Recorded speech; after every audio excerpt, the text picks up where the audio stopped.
Film की शुरुआत में हम स्क्रूज को एक हेलीकॉप्टर में उसके नेफ्यूज यानी कि भतीजों के साथ देखते हैं। जिस हेलीकॉप्टर को लॉन्च पैड नाम का पायलट उड़ा रहा होता है। दरअसल स्क्रूज इजिप्ट के रेगिस्तान में कोली बाबा और उसके 40 चोरों द्वारा छुपाए गए खजाने की खोज में आया था। जिस रेगिस्तान में स्क्रूज के कुछ आदमी पहले से खुदाई कर रहे थे, जहां उन्हें जमीन के अंदर से खजाने का बक्सा मिलता है जिसमें कोली बाबा की सील बनी हुई थी, यानी कि ये बक्सा कोली बाबा का ही है। इस पर अब स्क्रूज उस बक्से की सील को तोड़कर उसे खोलता है, लेकिन उसमें खजाने के बजाय सिर्फ कपड़े होते हैं। जो देखकर स्क्रूज का भतीजा उनसे सवाल करता है कि कोली बाबा कपड़ों की चोरी करता था क्या, जिस पर स्क्रूज कोई जवाब नहीं देता।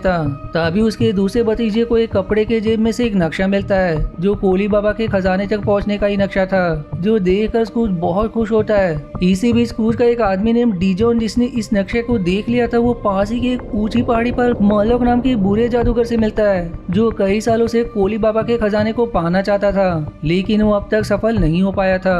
तब डीजॉन उसे नक्शे के बारे में बताकर ये कहता है कि मैंने नक्शे को एक नजर से देखा था, जिसके मुताबिक वो खजाना रेगिस्तान के उस हिस्से में कहीं छिपा हुआ है जहां बहुत ज्यादा गर्मी है। इस पर अब मॉलोक उससे कहता है कि स्क्रूज को सारी मेहनत करने दो और फिर जैसे ही उसे खजाना मिलेगा मैं उससे वो खजाना छीन लूंगा।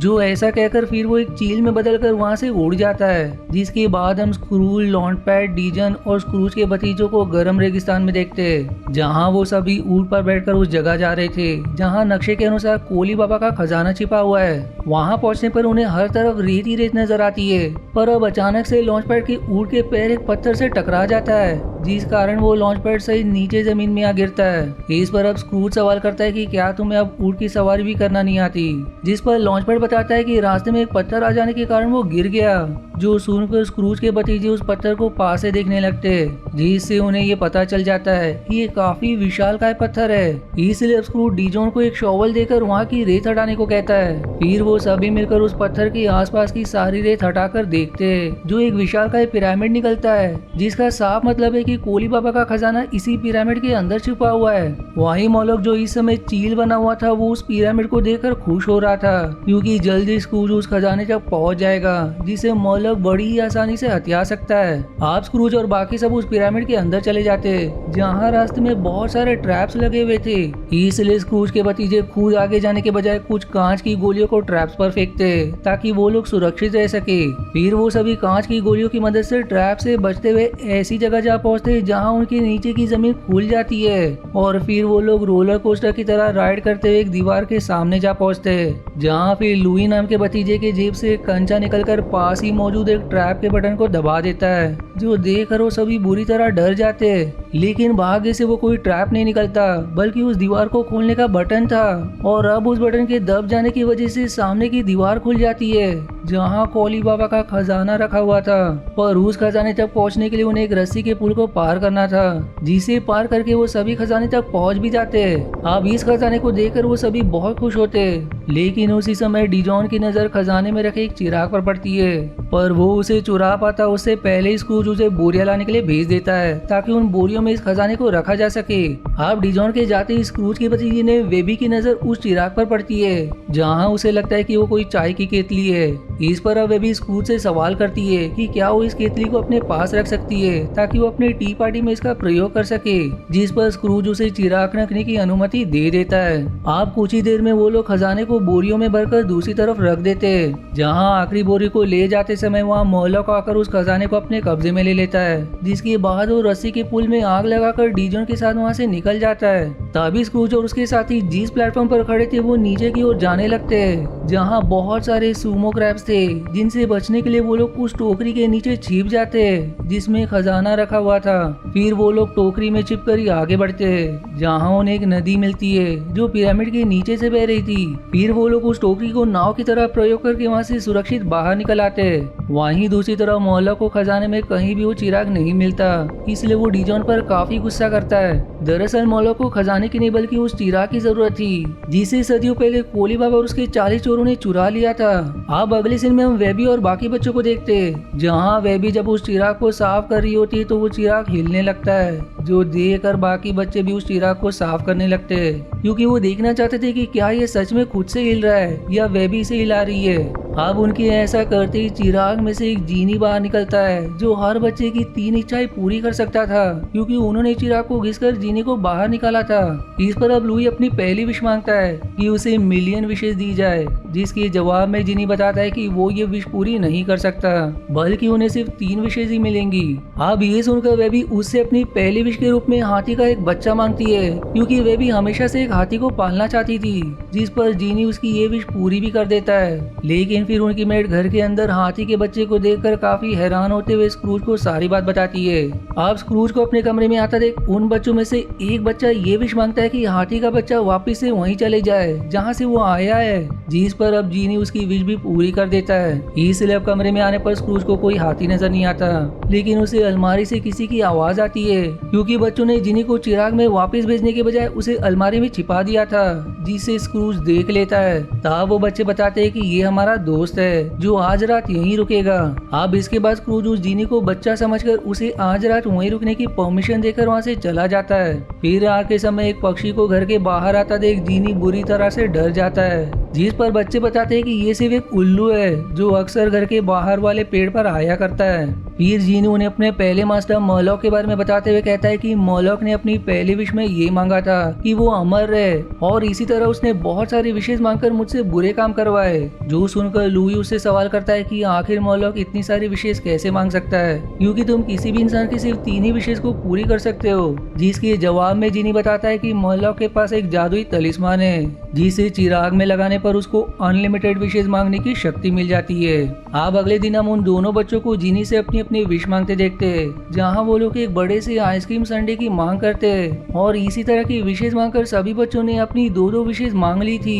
जबकि जीनी भी उनके साथ बहुत खुश होता है, क्योंकि वो खुद भी आम इंसान की तरह जीना चाहता था। उधर मॉलॉक डिजॉन की मदद से स्क्रूज के घर आकर एक चूहे का भेष बना लेता है, और वो चूहा बनकर स्क्रूज के घर में प्रवेश कर जाता है। जबकि इस तरह वेबी और बाकी बच्चे खूब सारे खिलौने के साथ टी पार्टी कर रहे होते हैं, जहाँ फिर लुई वेबी से कहता है कि इन खिलौनों को टी पार्टी में बैठाने से क्या फायदा, क्योंकि ये सभी हमारी तरह जिंदा थोड़ी ना है। जो सुनकर वेबी अब अपनी आखिरी विश ये मांगती है कि जीनी उसके खिलौनों को जिंदा कर दे, जिस पर अब जीनी ऐसा ही करता है। वहीं कमरे के बाद चूहा बना मॉलॉक को देखते ही उस घर की मेड उसे झाड़ू से मारकर भगाने लगती है, और उसी समय सभी खिलौने भी जिंदा होकर कमरे से बाहर आ जाते हैं, जहां फिर एक टाइगर वाला खिलौना मॉलॉक को खा लेता है। इसी बीच क्रूज भी उन खिलौनों को जिंदा देख हैरान हो जाते हैं, जिस पर लुई अब अपनी आखिरी विश मांगता है कि सब कुछ पहले जैसा हो जाए। जो कहते ही सारे खिलौने वापस से पहले जैसे हो जाते हैं, पर तब तक स्कूल को जीनी वाली बात पता चल चुकी थी। इसलिए वो खुद भी उस चिराग को घिसकर अपने लिए कोली बाबा का सारा खजाना मांगता है,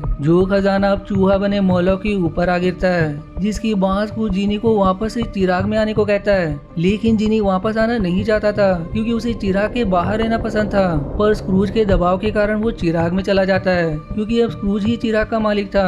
इधर मॉलॉक जो खजाने के नीचे दबा हुआ था, वो अपने असली रूप में आकर वहाँ से बाहर निकल आता है, जहाँ बाहर आते ही वो डिजॉन पर काफी गुस्सा करके उसे चिराग हासिल करने के काम में लगा देता है। अब आगे हम स्क्रूज को एक पार्टी में देखते हैं, जहाँ जीनी की विनती करने पर वो उसे चिराग से बाहर निकाल देता है, जहाँ जीनी देखता है कि मॉलॉक भी उस पार्टी में आया है, जिसे देखते ही वो स्क्रूज को लेकर एक कमरे में छिप जाता है। वहाँ मॉलॉक भालू के रूप में आकर हमला कर देता है। तब उससे बचने के लिए जीनी स्क्रूज को भी अपने साथ चिराग में डालकर उस चिराग को झूमर में छिपा देता है, और मॉलॉक के जाते ही वो दोनों चिराग से बाहर आकर वहाँ से जाने लगते हैं। लेकिन रास्ते में स्क्रूज एक टेबल से टकराकर नीचे गिर जाता है। वहीं उस टेबल पर चिराग के जैसा दिखने वाला एक टी पॉट रखा था, जिसे गलती से चिराग समझकर स्क्रूज अपने साथ लेकर चला जाता है, जबकि पीछे से आ रहे डिजॉन के हाथ वो चिराग लग जाता है। अब डिजॉन उस चिराग को घिसकर उसके अंदर से जीनी को बाहर निकालता है, जहाँ वो जीनी से बताता है कि मैं ये चिराग मॉलॉक को दे दूंगा, जिसके बदले वो मुझे बहुत सारा सोना देगा। पर अब उसकी ये बात सुनकर जीनी उसे सलाह देता है कि वो मॉलॉक को चिराग देने के बजाय खुद ही उस चिराग का प्रयोग करके खूब सारा सोना मांग ले, जो डिजन ऐसा ही करता है। दरअसल उसने ये विश मांग ली थी कि स्क्रूज की सारी प्रॉपर्टी उसकी हो जाए, जिस कारण स्क्रूज और उसके भतीजों को उनके ही घर से बाहर निकाल दिया जाता है। यहाँ तक कि पुलिस वाले स्क्रूज को डिजॉन के घर में प्रवेश करने के लिए जेल में भी डाल देते हैं। जिसके बाद लॉन्च पैड स्क्रूज की मेड और स्क्रूज का बटलर अपने पैसों से स्क्रूज की बेल करवा कर उसे बाहर निकालते हैं, जहां वो लोग बच्चों के साथ मिलकर घर में प्रवेश करने की योजना बनाते हैं ताकि वो लोग डिजॉन से उस चिराग को हासिल कर सके। और सीन से अगर स्क्रूज का ही था, इसलिए उसे घर में लगे सभी सिक्योरिटी सिस्टम्स के बारे में अच्छे से पता होता है। फिर वो सभी योजना के अनुसार अलग अलग रास्तों से घर में प्रवेश करते हैं, जिनके साथ मोलॉक भी एक कॉकरोच के रूप में प्रवेश कर जाता है, जहां स्क्रूज सिक्योरिटी सिस्टम से बचते हुए डिजॉन के पास पहुंच जाता है। लेकिन वो चिराग को हासिल कर पाता उससे पहले मोलॉक अपने रूप में आकर उस चिराग को ले लेता है। अब मोलॉक उस चिराग पर अपना तलिस्मान लगाकर जीनी को आदेश देता है कि वो डिजॉन को सुअर बना दे, जो जीनी ऐसा ही करता है। फिर मोलॉक जीनी को आदेश देकर स्क्रूज के घर को एक खतरनाक किले में बदल देता है और फिर उस किले को आसमान में ले जाता है, जहां वो स्क्रूज को किले से बाहर फेंकवा रहा था। और उसी समय लुई अपने कंचे से निशाना लगाकर मोलॉक के हाथ से चिराग गिरा देता है। अब चिराग गिरने से उसका तलिस्मान भी अलग हो चुका था, जबकि वो बच्चे उस चिराग को किले से बाहर फेंक देते, जिसे हासिल करने के लिए स्क्रूज जो अब तक किले से लटका हुआ था वो उस चिराग के पीछे चला जाता है, जो देखकर मोलॉक अपने तलिस्मान की मदद से एक विशालकाय पक्षी बनकर खुद भी चिराग के पीछे जाकर उसे हासिल करने में कामयाब हुआ ही था कि तभी स्क्रूज उसके हाथ से तलिस्मान गिरा देता है, जिससे वो वापस से इंसान बनकर नीचे गिरने लगता है। वहीं स्क्रूज ने मोलॉक से उस चिराग को भी छीन लिया था और अब वो नीचे गिरते हुए अपनी दूसरी विश मांगता है कि वो अपने परिवार के साथ वापस से अपने घर में पहुंच जाए, जो कहते ही उसका घर पहले जैसा होकर जमीन पर आ जाता है, जहां उसके भतीजे भी मौजूद होते हैं। अब दो विशेष मांगने के बाद स्क्रूज के पास सिर्फ एक ही विश बची थी, इसलिए वो ये मांगता है कि जीनी एक इंसान बन जाए, जो कहते ही जीनी बाकी बच्चों की तरह एक इंसान बन जाता है, या यूं कहे कि वो एक डक बन जाता है, क्योंकि इस मूवी में इंसानों की जगह डक्स ही है। वहीं अब वो जीनी नहीं था, इसलिए चिराग भी अब नष्ट हो जाता है। फिर मूवी के आखिरी सीन में हम डिजॉन को देखते हैं, जो स्क्रूज की तिजोरी वाले कमरे में था, जिसे देखते ही स्क्रूज उसे मारने के लिए दौड़ा देता है, क्योंकि डिजॉन ने उसे धोखा दिया था। और फिर उसके घर से बाहर जाते ही ये मूवी यहीं समाप्त हो जाती है। आशा है आपको मेरी एक्सप्लेनेशन पसंद आई। यदि हाँ तो प्लीज वीडियो को लाइक करना और चैनल को सब्सक्राइब करके सपोर्ट करना ना भूलें। मिलते हैं अगले एक्सप्लेनेशन वीडियो में, तब तक के लिए धन्यवाद दोस्तों।